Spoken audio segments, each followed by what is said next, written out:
Okay, तो हम बढ़ते हैं अपने अगले लेक्चर्स की तरफ। और आज का टॉपिक है that is absorption, reflection and transmission. अब जब भी हीट रेडिएट होता है किसी मटेरियल से, तो another body either it absorb, reflect or transmit the amount of radiant energy. जैसे सूर्य का जो गोला है that is continuously radiating heat and light in the form of electromagnetic waves to the earth as well as the other planets। ये other planets और earth को heat और light radiate करते रहते हैं।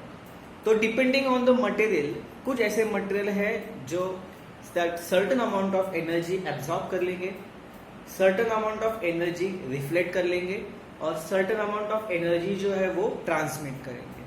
Okay, so whenever the heat is radiated in the form of electromagnetic waves, either it is absorbed, transmitted or reflected।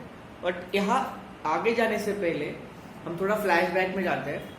हम लोग ने 10th स्टैंडर्ड में 11th स्टैंडर्ड में कुछ कंसेप्ट पढ़े थे कि the mode of heat transfer. Okay, heat is transferred in the form of 3 types, that is conduction, convection and radiation.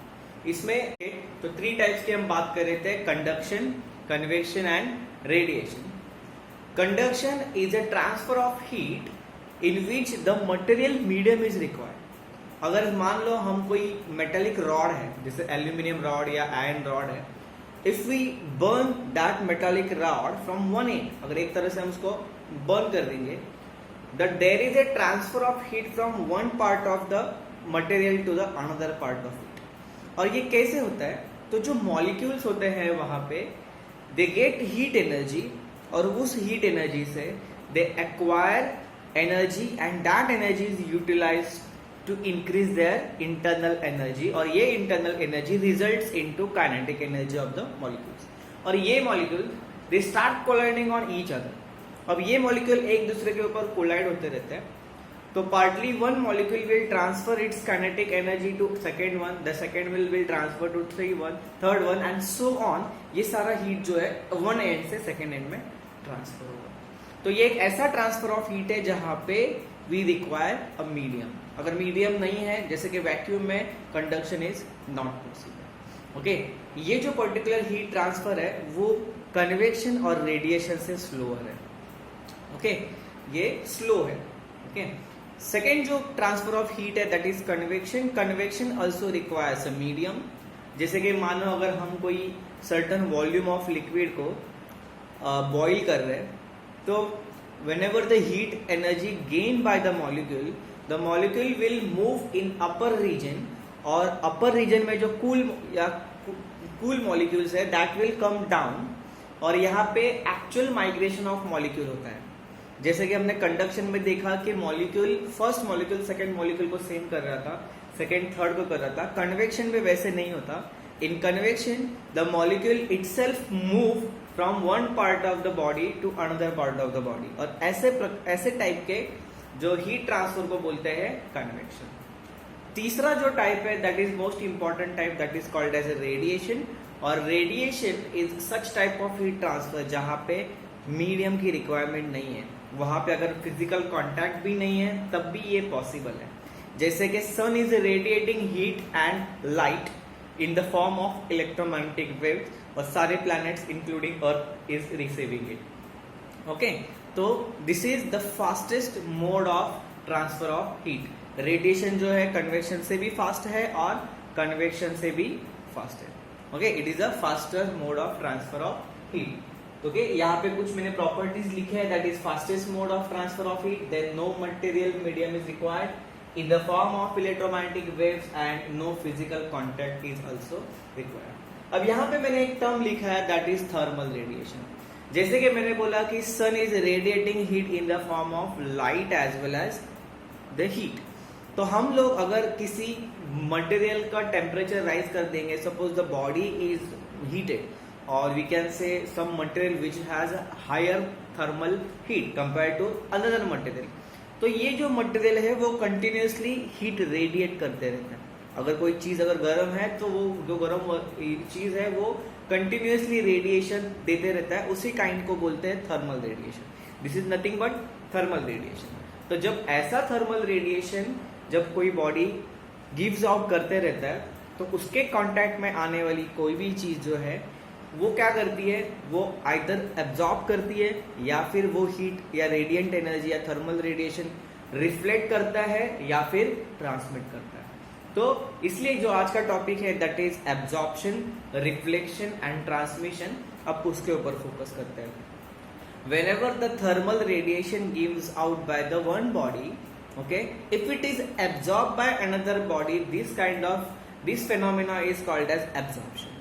Okay, अगर दूसरा मटेरियल उसी हीट थर्मल रेडिएशन को अगर रिफ्लेक्ट कर देता है तो that is called as reflection. Okay, some of the material which has ability that they absorb, okay, but they cannot reflect or as well as they cannot transmit also. Okay, तो we call it as a good absorber.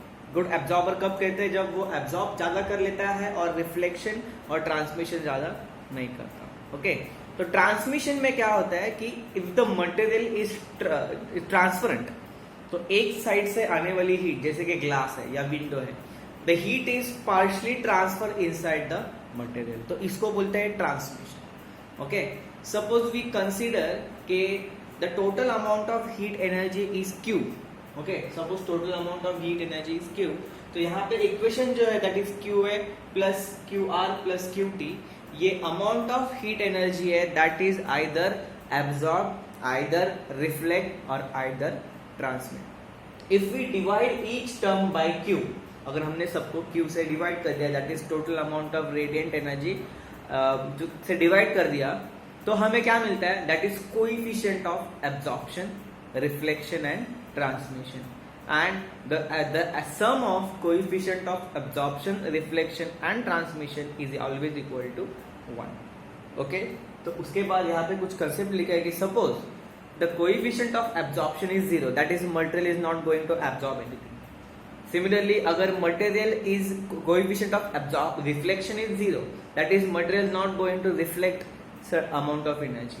And if the coefficient of transmission, that is T is equal to 1, that is amount of energy, whatever the amount of energy radiant on the surface of the material that completely transmitted, वो पूरा का पूरा जो heat उसके ऊपर आएगा वो transmit कर देता है, one medium to another medium transmit कर देता है, ऐसे मटेरियल को बोलते हैं डायथर्मनस सब्सटेंस. ओके, जनरली ये क्वेश्चन सीटी या जेडबल जैसे एग्जाम्स में पूछ सकते हैं या आपके एमसीक्यू टाइप में भी आ सकता है. सपोज आपका transmission is completely 0. Okay, diathermanous substance मतलब क्या, जहां पे कंप्लीटली हीट ट्रांसफर हो जाती है. अगर किसी मटेरियल में heat is not going to transfer, कुछ भी ट्रांसफर नहीं हो रहा है, whatever the amount radiant energy incident on the material, either वो एब्जॉर्ब तो हो रहा है या तो रिफ्लेक्ट हो रहा है, that is A plus R is equal to 1 and T equal to 0. तो ऐसे मटेरियल को बोलते हैं एथर्मनस सब्सटेंस. ओके, तो आपको शायद समझ गया होगा गुड एब्जॉर्बर मतलब क्या है, कि coefficient of absorption is more, that is it is almost equal to 1. Okay, good reflector का मतलब क्या है, whatever the amount of energy radiant on the surface, maximum portion of the energy is reflected, ज्यादा से ज्यादा portion of heat जो है वो रिफ्लेक्ट कर देता है, तो that is called as good reflect. Okay, and good transmitter का बोलेंगे कि जब हम इंसिडेंट होने वाली energy, maximum percentage of energy एक मीडियम से दूसरे मीडियम में ट्रांसमिट कर देता है, तो उसे बोलते हैं गुड ट्रांसमीटर. ओके, तो ये आज का अपना एक स्मॉल टॉपिक.